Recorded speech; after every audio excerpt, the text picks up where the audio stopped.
presentation, I had thought of having one small slides or one or two points which I wanted to talk about the market development or the open access, which is of course the key to the whole thing, because when you talk about competition, market comes, open access comes, and the sector configuration comes.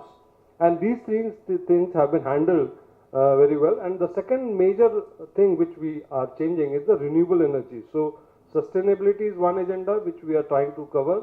Other agenda is creating competition in the sector. So on the first thing, market side, what we are changing, we have so far been operating in a day-ahead market, electricity delivery-based market. But when we wanted to go beyond having some more segments coming on the exchange, we were prevented to start a market for beyond a week because of some legislative issue or regulatory issue, that who will have regulatory overview or oversight of the contracts which will be longer than 1 week or 11 days.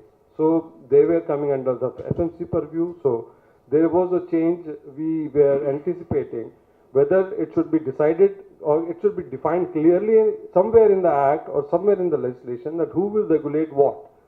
And this issue was there in the Supreme Court, so this was pending. So we are going to resolve that issue, that okay, if the amendment goes through, then because we are including the red portion is the change which we are proposing or which has been proposed in the Electricity Act, that even the trading forward and futures contract trading, it means that if you want to do a transaction on the exchange which is beyond 11 days, it can be a month, it can be a year, it can be 2 years, that can be regulated by CERC.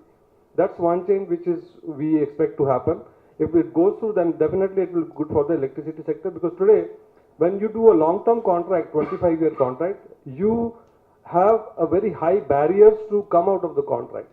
So in case there is a rise in the cost, then the supplier wants to come out of the contract. In case the prices are going much down as what you had contracted, then a buyer will be coming out of the contract. So there is a lot of barrier to coming out or going into the contract when you do a 25-year contract. That's why in Europe there are no 5-year, no contract which are happening beyond 5 years, because nobody can assure you anything for something beyond 5 years. So when you have a forward and futures market, then definitely these issues will be resolved. So you will be able to do a contract. The entry barrier will be less, exit barrier will be less, and you should be able to hedge your price risk in these markets. So that is one change which is happening, which is good.